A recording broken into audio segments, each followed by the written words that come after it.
Next up, we got the Haters Guide to Super Bowl 57. Hey, before we start the video, y'all let me know who y'all think is going to win the Super Bowl. Y'all got the Chiefs or y'all got the Eagles, man? Y'all rolling with Pat, my homies, or y'all got Jalen Hurts? Which one? You know what I'm saying? Me personally, I'm rolling with Jalen Hurts. You know what I mean? I feel like everybody know that the Eagles going to win. I mean, the Chiefs is straight and all, but Eagles going to win. Anyways, though, y'all let me know in the comments who y'all think is going to win. Also, last video. Thanks to everybody who's supporting last video. Urinated Tree. Y'all go subscribe to Urinated Tree.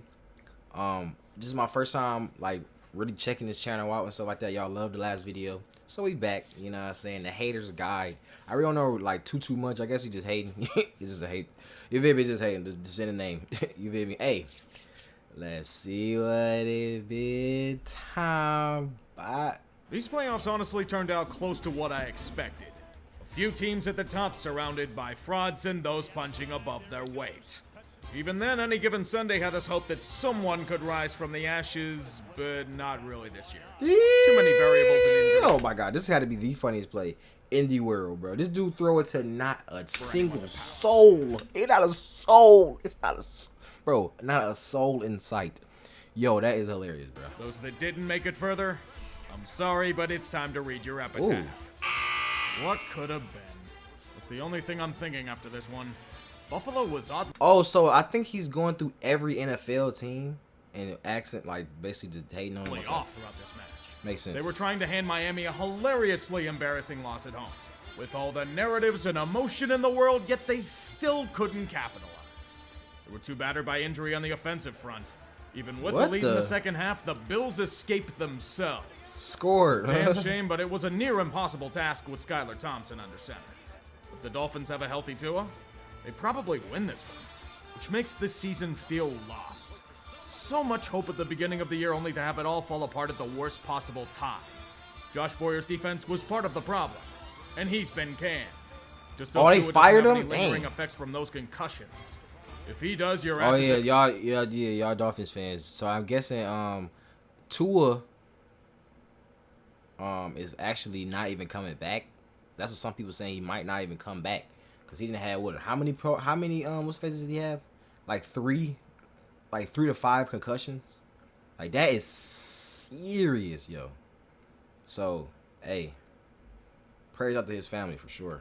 In the jackpot. It's one thing to be without your best weapon on the field of play. It's another entirely to be closer to victory than you ever expected, yet still come up short.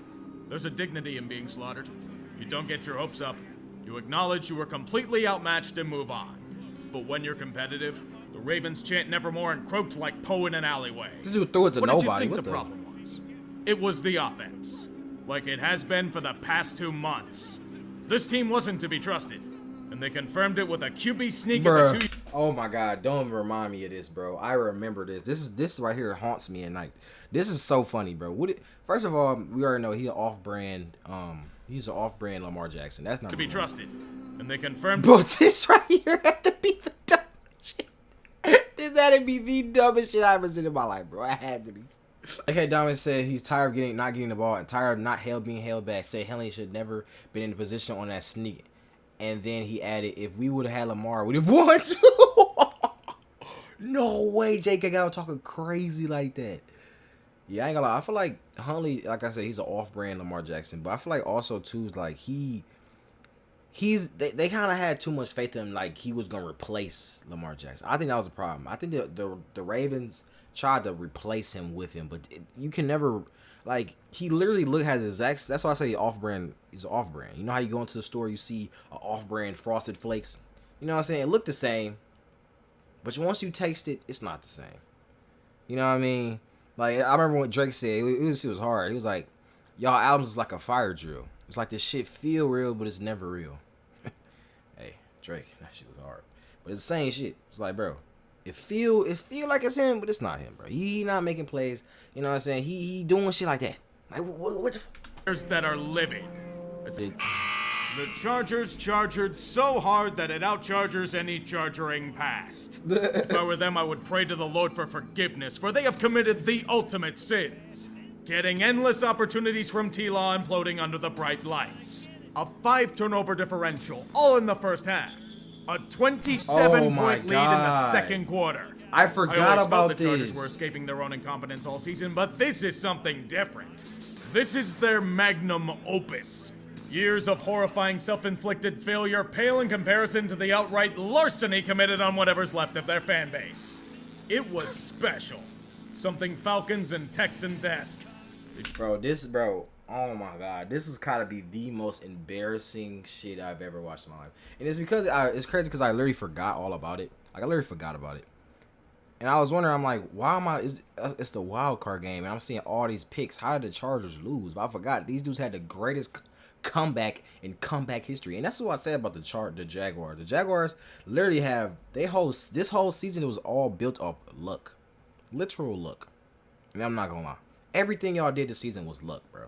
Nothing, y'all probably had a couple wins that was skill or whatever like that. But just like this, bro. You're down, what, 27-0? And you come back and win? You know how lucky that is? Like, these dudes must have had a fucking, a spell or something in the locker room when they went back in there. I don't know what they had. They was doing some voodoo magic or some shit. Like, I don't understand. I don't know how they pulled that off. Slip, but they should have gone further. You don't recover from this kind of loss. You have to wipe it clean. Keeping Brandon Staley around proves that this franchise is forfeit. Just watch the same shit happen next year. Number one, nice though. I like Only him. games were played for 30 minutes, right, Brandon? Son of a bitch, you just blew it! I'll give them credit for being one of the rare 7 seats that can keep up in the pity playoff invitational. For about 3 quarters. They kept up with the gun show. And not many can with San Francisco. We all wondered if we were going to laugh heartily in Santa Clara, but then... yeah. Total collapse where the entire team met the blue screen of death. Even in the face of Brock not having the prettiest game, Seattle ran out of gas and it showed. Hell of a season, though. There wasn't much to expect from this team, and they exceeded all goals and then some. Can't shit on them for what they did. Even with forgetting how to play football in the fourth quarter. Seahawks, you'll be fine. Put some used chewing gum in the leaks and call it a day. I couldn't shake the thought of Tampa Bay somehow bullshitting to a win against Dallas. Too many elements at play. But that's why we call the playoffs a clean slate. It shows us how terrible the Bucs were this season. Dallas brought their A game and put this pathetic team to bed. It was a mercy kill if you were to ask me. Hey man, Tom Brady just retired today actually. You know, the GOAT, whatever like that, but the Cowboys made him retire, and that's just what it is. It was the hypest game of the hypest games. Tom Brady going in this game, you know what I'm saying? I really think him. Like I said, Tom Brady old now. You feel me? He's old. Trying to stay in the league for 75 years like LeBron James. But honestly, LeBron James, when he goes to the paint, this is how he survives so long in the league. When he goes to the paint, people are getting out the way. They're getting out the way, bro. They're not, you know what I'm saying? They're not standing in the paint trying to block it, LeBron. No, they're not. You feel me? They're getting out the way. They're trying to wait so they can score on the other end. But Tom Brady, they're trying to hit you. They want you. So it's never going to last, bro. It's a non-contact sport versus a full contact sport. You know, like, you're not lasting, bro. You know what I'm saying? But Cowboys put him away. You know what I'm saying? Hopefully he don't come back again like he just, like last year. Like, that was crazy. He literally retired and unretired. Then had a shitty season and retired again. Man, Tampa somehow took their awful play. You should have never went to the Bucs. Bad offense and clueless coaching and made it even worse. Tom Brady did his best imitation of 2015 Peyton Manning behind a running game that predictably didn't do shit. The Cowboys terrorized their opponents so badly that it could be deemed a glorified bye week. Byron Leftwich may regret not taking the Jags job, but Todd Bowles will continue to have Dick LeBeau syndrome. Excellent coordinator, terrible head coach. Welcome back to Hellbox. It's gonna be a long free fall as Brady becomes a Raider. Oh, so Tom Brady's retiring again? Oh, great. I'm not being fooled by this one again. I'm not mentioning a comment on this until he's dead and buried in the ground. I learned my lesson from last year. I still want him to be a Raider, though. It'd be hilarious. The former Vikings coach said it best.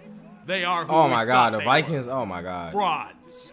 A glorified 9-win team that ended up... Honestly, I feel like... Y'all in the comments, bro. I feel like, low-key, the Vikings... Come on, let's be honest. The Vikings is better than the Giants, bro. I feel like that was low-key a fluke game. The Vikings way better than the Giants. Because you know what happened to the Giants? Y'all think... Just be honest. if the Vikings would have won and they would have played the Eagles, that would have been a way more entertaining game. A way more entertaining game. You know what I'm saying? They got blew the fuck out. At least the Vikings would have tried. Shooting well above their pay grade and finally got called out for it. Minnesota should have learned to fortify its defenses. When going up against the Giants, it felt like they could do nothing to stop them. You can't look at how poorly they played and tell me this was a quality football team. Ed Donatel butchery all season. Firing him afterwards is too late. High-end talent isn't enough to bail out whatever that was. And it was painful. Daniel Jones and Saquon had a field day. And you gave New York the worst thing you could have offered. Legitimate hope. Oh, God. Kirk Cousins may have had a good game, but his legacy in Minnesota is set in stone.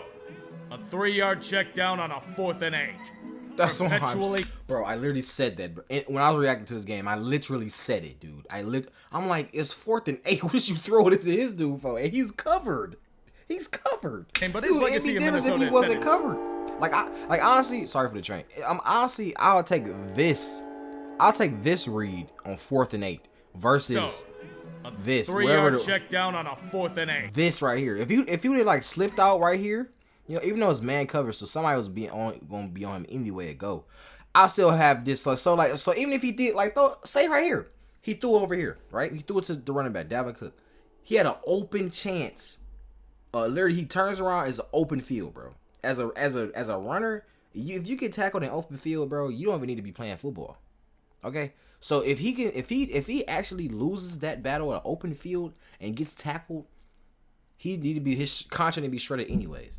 But I'll take that over this. Like, what is this? Perpetually coming up short. What do you think is gonna happen? The story of the Kirk era.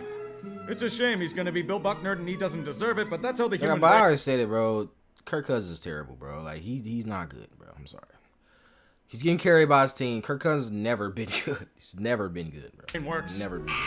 Despite this being a winnable game, the Jags should feel no shame for the season they had.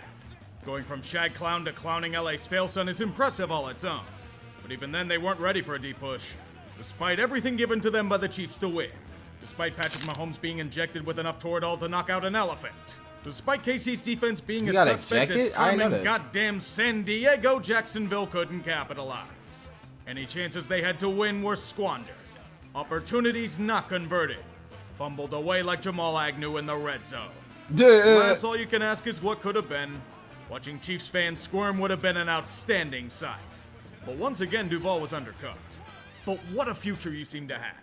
A legitimate franchise QB manning the helm to hopefully catapult the Jags back to contending status. It's a beautiful thing. The only downside I can really think of is being stuck with Trent Baalke for the next 5 years. To be fair, that may be a brutal punishment all its own. I tried to ignore how awful they looked against the Dolphins. I overlooked a ton of red flags that popped up about this team over the year. The narratives were just too good.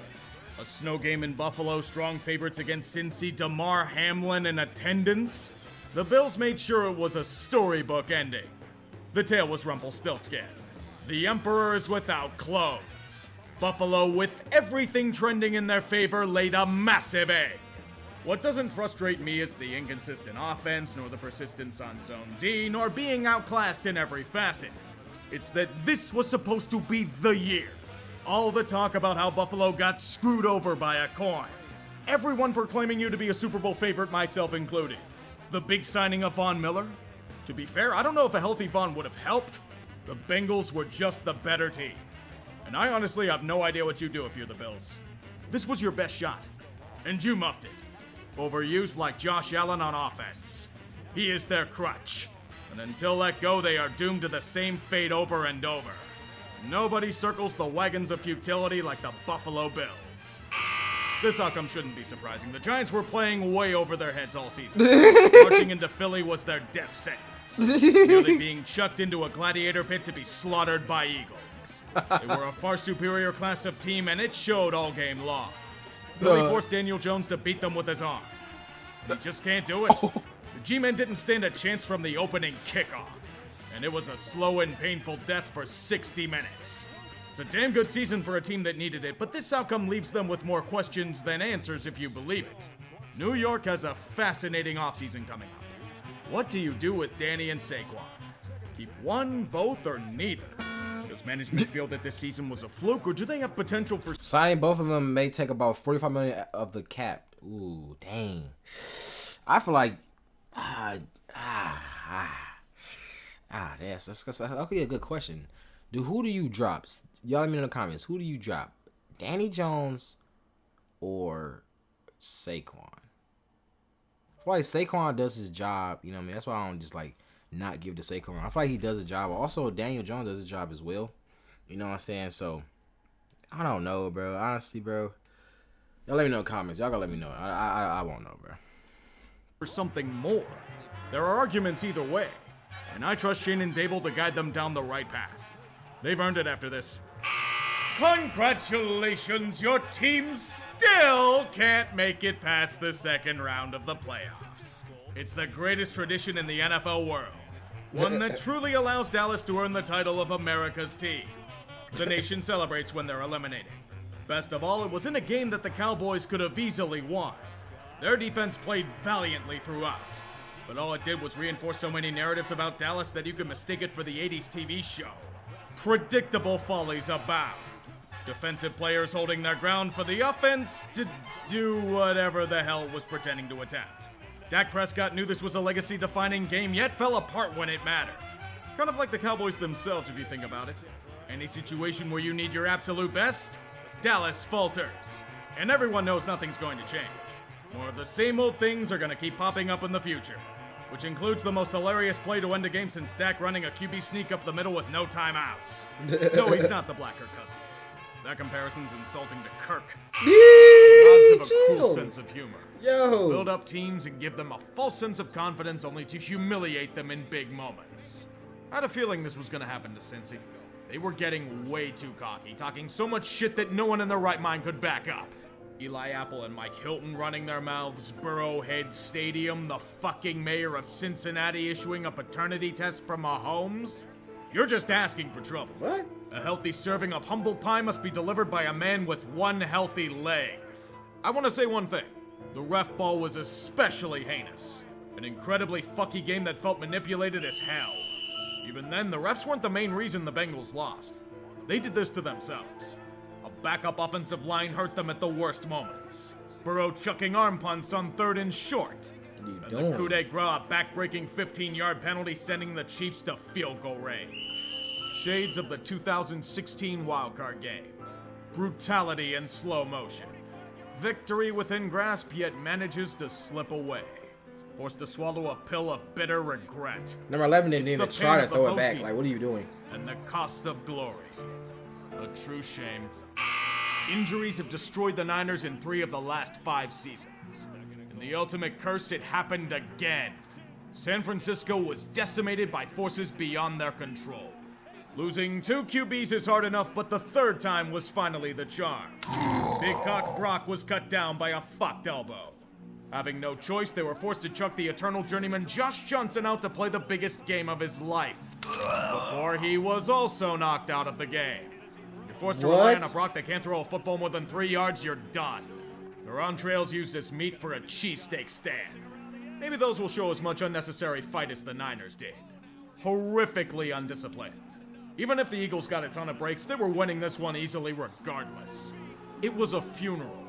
And Kyle Shanahan is Sisyphus, continually pushing the ball to a star QB on top of the hill only for it to get hurt and fall off the other side. Such a terrible fate. Pray for his children.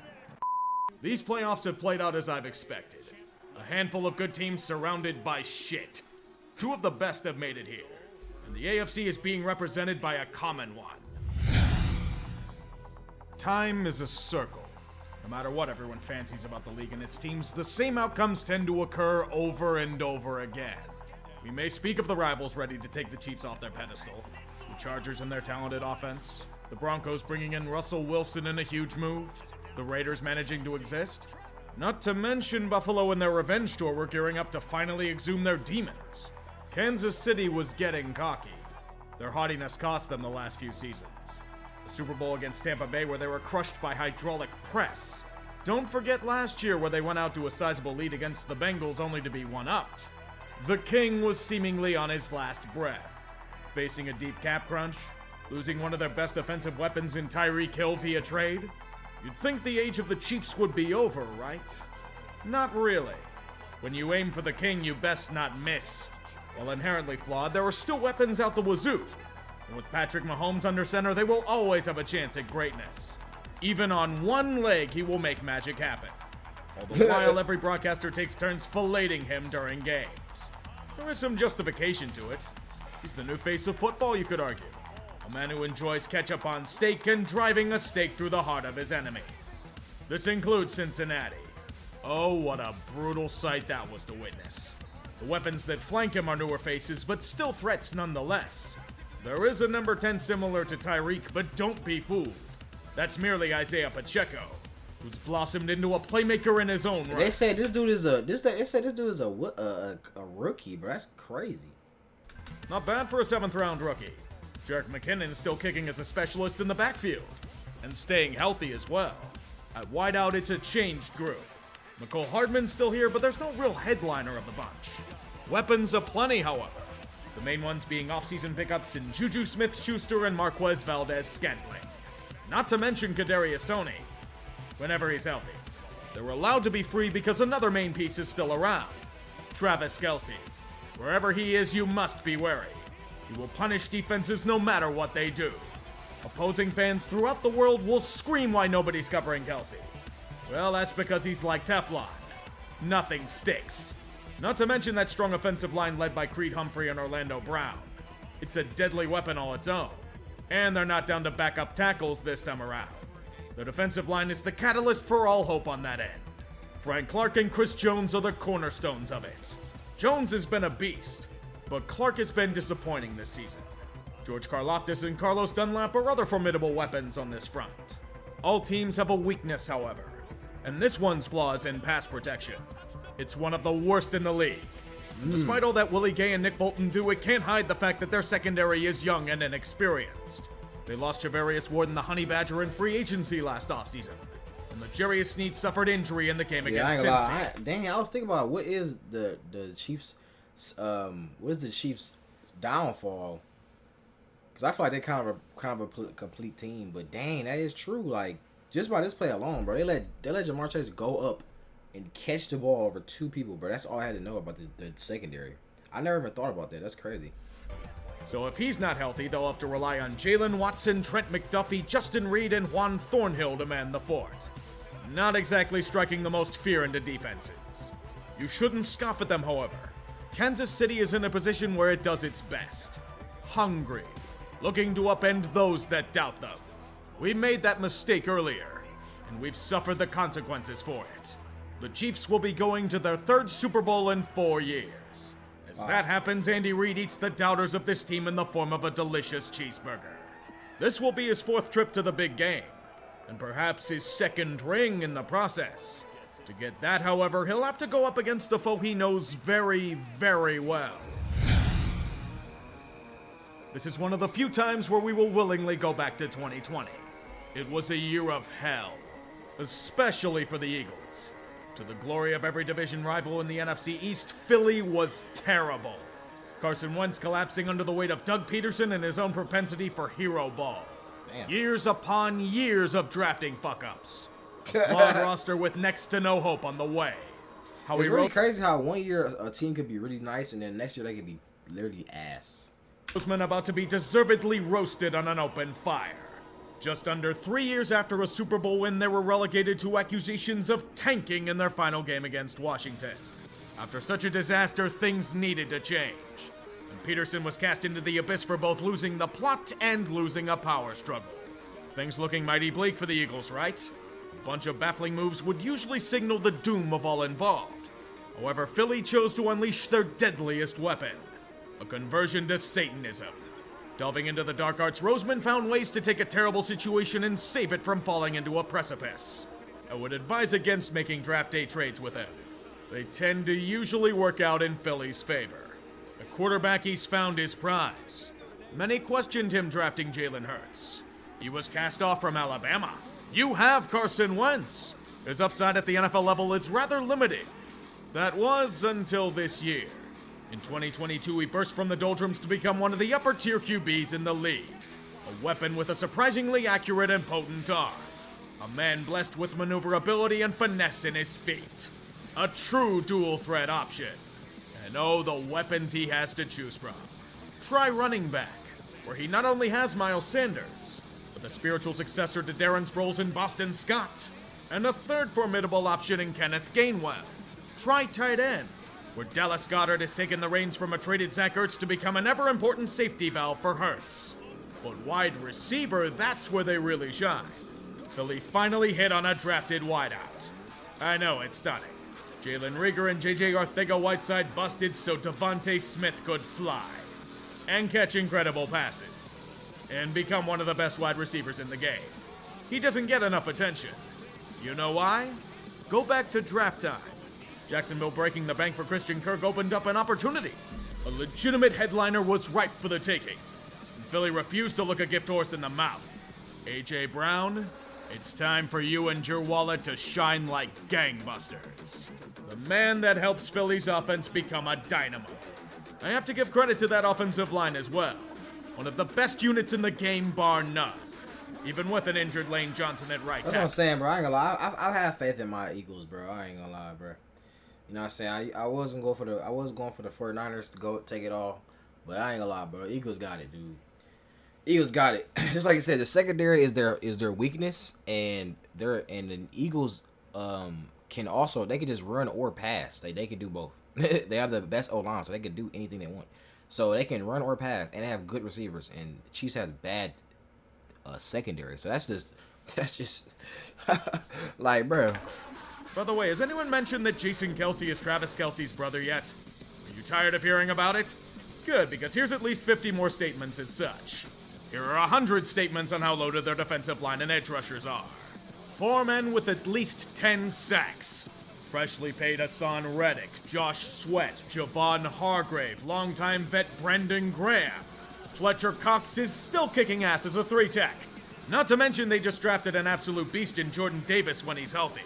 They've loaded up with vets in an all-in push. Ndamukong Suh, Linval Joseph, Robert Quinn. Quinn's barely played. It's a threat all its own. At linebacker, TJ Edwards and Chargers refugee Kaiser White man the fort, but in the secondary, it's another all-in push. Over the past few years, trades and acquisitions for the likes of Big Play Slay, James Bradbury, and Chauncey Gardner-Johnson. Not to mention homegrown talents like Avonte Maddox and Marcus Epps. Ooh, that was Thanks nice. for Epps, Minnesota. Philly is no longer the Rocky Balboa clone they were the last time they were here. They're a legitimate juggernaut. A team that's crushed nearly everyone that stood in their path. It may have been a ridiculously easy road to get back here, but the road still must be traveled regardless. It's also a chance of revenge against the man that was a symbol for past failures in Andy Reid. Him and Donovan McNabb were enemies of the state for a long time. And while both Reid and the team have experienced success in parting ways, revenge is always desired. So what'll it be moving forward? A Kansas City barbecue or a Philadelphia nightmare? Only one way to find out. Any given Sunday is what everyone says. We've seen it happen over and over throughout the regular season, but these playoffs have been rather predictable. Although I kind of expected it. To me, Kansas City's secondary is just too weak to make a huge difference against Philly's passing attack. That's what I'm saying. Their defensive line must get pressure to have any chance. I don't know if they can here.